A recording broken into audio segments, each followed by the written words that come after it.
Welcome back to Born to Praise TV channel. We are created to praise and worship God. Usahay kay ang atong gusto mo'y matuman. Pag-ampo ni mo, kung gano'n ka na ana dayon. May kamahanan man ka Lord. Mura katong usa ka makasasala nga naas taliwala sa Ginoo ba? At kung Ginoo man ka luwas sa imong kagalingon o kami. Kaya nag-antos mi din higapita. Di ba? Mura ingon ana ba demanding kayo ta. Gusto nato nga pag-ampo nato na adayon.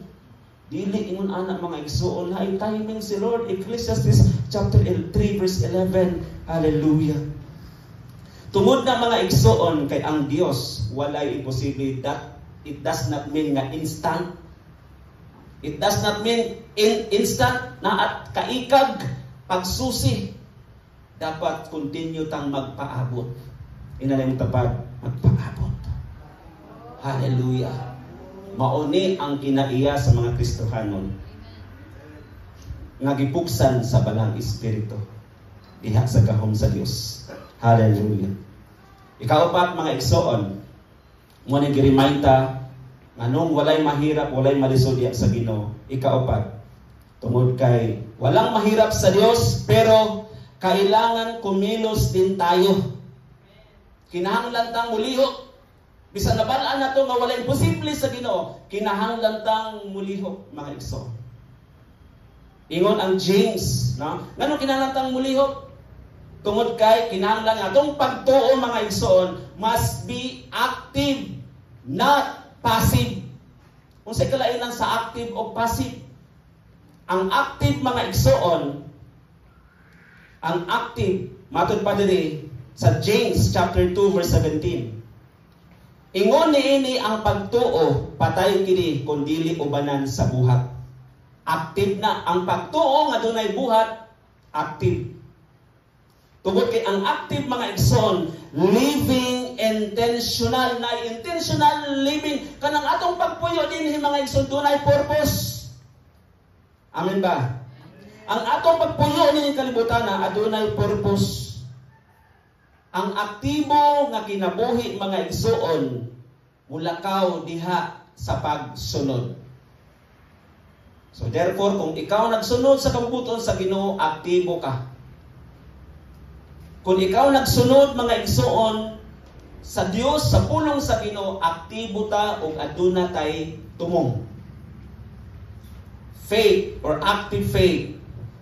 Responsible, respondent, mo respond na ang active na faith mga igsoon. Willing to respond. Huwag tayong maghintay. Dili makapaabot mga igsoon. Ang passive, muna siya gitawag ang passive. Munang, ang active opposite sa active is passive. Unsa man yung passive? Passive is letting life happen. Gusto rang, ang gustong may tabo. Kana bang, ay, kung mahitabo mo rin niya. Wala kang gibuhat. No? Wala kang gibuhat. Passive ra ka. Unsa imong nadunggan, ora po niya, usa po ka mabuhat. Example, pang-arrest sa mga bangko. Gudi kayo na, dili na po ka. Wala si passive. Wala na butang dili o bakbula. Wala na nag-ingon. Wala na po. Passive na. O wala ini, naapoto din itong daan kayong nangalaya na itong palayo rubis. O wala ini, ikuha kayo, wala pa bulan. Wapot kuhaan, passive.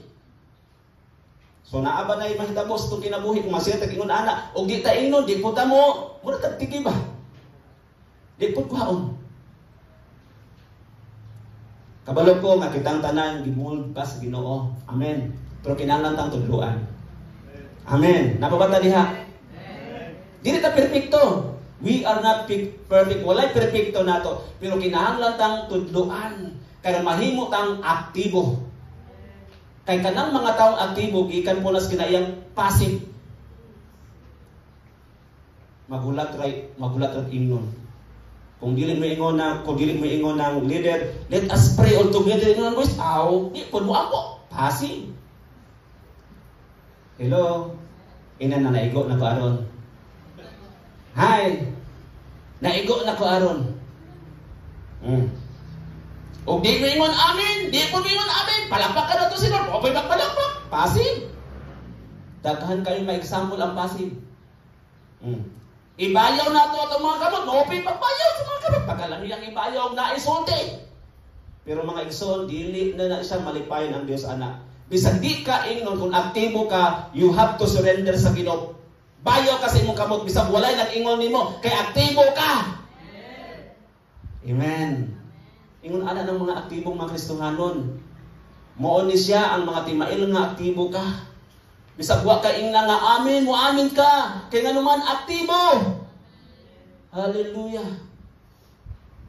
Pero ayaw po pasublahin kay pasig may sama ka atong bisita na to dinhi nga nang lingi ng mga taong tuas tubangan kay murag dilabaw na gid iyang tingog. Pero mas nindot pag na kay too much active. Amen. Nakiuban nga mo baro mo tinong palakpak. Hallelujah. Tungod kay na-bless siya pulong sa Ginoo. Nitindog siya, that is active. Usay manaway tag-ingon ana. O ko na siya kakayo. Dili o kanang imong gifeel diha mga isuon, makasala kas Ginoo kung dili na nimo expound. No? Ang passive pod, ang mga kina sa passive, dili sila yung kay base unya maulawan sila makasala sila. Base unya katawan sila. Mo na naguna-una sila mga igsoon, pero kung para nas Ginoo, wala si bisag kinsa mo katawa nimo. Kay imuha man ang konsulos Ginoo. Amen.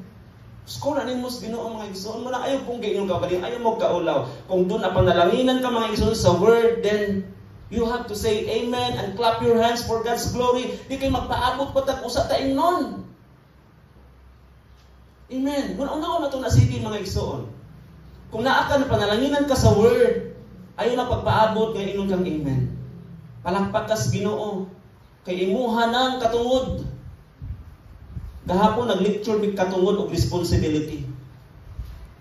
Ang mga estudyante, lipay kaayo. Right sala. Your voice will be heard. Ang inyong mga, kung gibuli mo, damog kayo mo sa inyong teachers, your advisor, kayo sa inyong guidance counselor. Ana, nindot kayong pagkaplansa.